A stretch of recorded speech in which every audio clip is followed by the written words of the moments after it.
I'm Kalyn Lepre with Mammoth Lakes Tourism, and today we have one of my favorite proactive locals and MLTPA's co-founder, John Wentworth. John, thank you for being with us again. My pleasure, thank you. Absolutely, and thank you for sharing some of your local tips on how to best enjoy your time up here at the Lakes Basin in Mammoth Lakes. This segment is brought to you in part by the Inyo National Forest that wants to remind you to leave no trace. So if you pack it in, pack it out. And leaving no trace literally means leave no trace. Leave none or minimal impact on this beautiful wilderness, meaning throwing away your trash, making sure that the dumpsters are locked when you throw away your trash, anywhere from not feeding the wildlife. I know the chipmunks, the deer, and the bears are so cute and they look hungry, but don't feed them. It totally alters their behavior and eventually will end up killing them, so that is not helpful.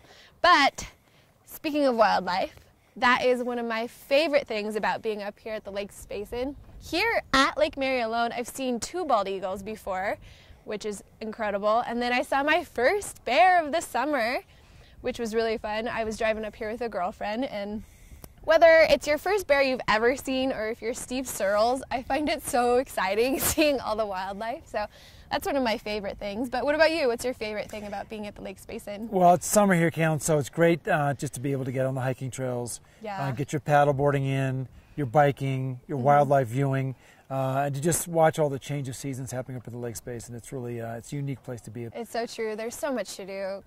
We also now have that incredible trail. It's the Lakes Basin Path, which is an incredible addition to being up here. Yeah, well, it was a pretty major construction process. Went on for I think 10 or 15 years. Took a long time to get it built. It's a serious piece of infrastructure. It's a great thing to have. It gives you a whole new way to access the Lakes Basin. If you're feeling really super fit, you can start right down in town and ride all the way up. You can start from the village and maybe not ride all the way up, but most of the way up. And it gives you a great way to access all the great recreation activities you can do up here in the Mammoth Lakes Basin. It's a great thing. It is great, and one thing you can do is take the free trolley that we have in town, throw the bikes on there, come up to the Lakes Basin, bike around everywhere, or if you are feeling like you want a little more of a workout, you can bike from the village down in town. They have the bike path that starts there, and you can bike, you can run. It's just a great place to access getting up here. Lots of fun things. Yeah, it's a great way also if you want to just get up in the Lakes Basin and spend most of your time up here. You can put your bikes in the back of the trolley, have a great day up here, and then just get on the path itself and just roll right back into town. That's a great way to enjoy it also. Exactly, yeah. Yep.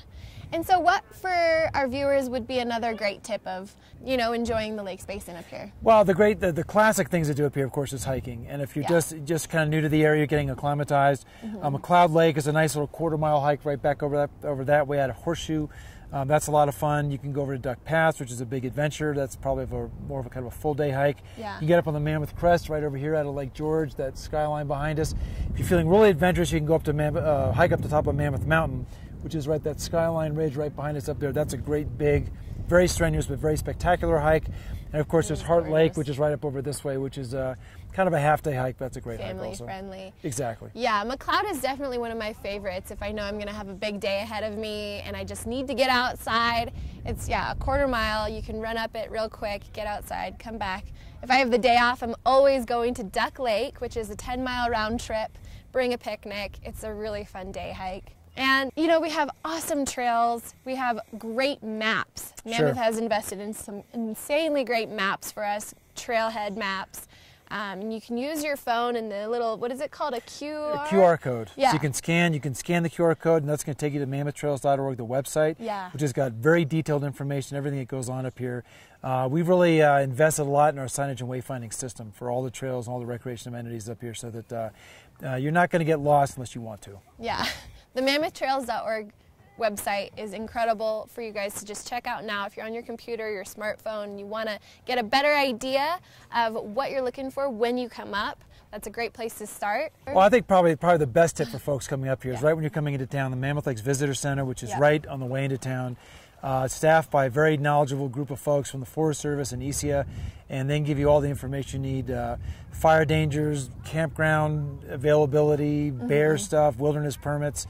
they know these trails, they know this area as well as anybody does. It's so true. And whether you're visiting us or you're local, just go there. They have a wealth of knowledge for everybody. But thank you again for being with us and sharing your knowledge. You're my favorite resource for all the local tips. Thank you very much. And you guys, thank you so much for tuning in as well. And this has been, once again, your reminder that the mountains are calling.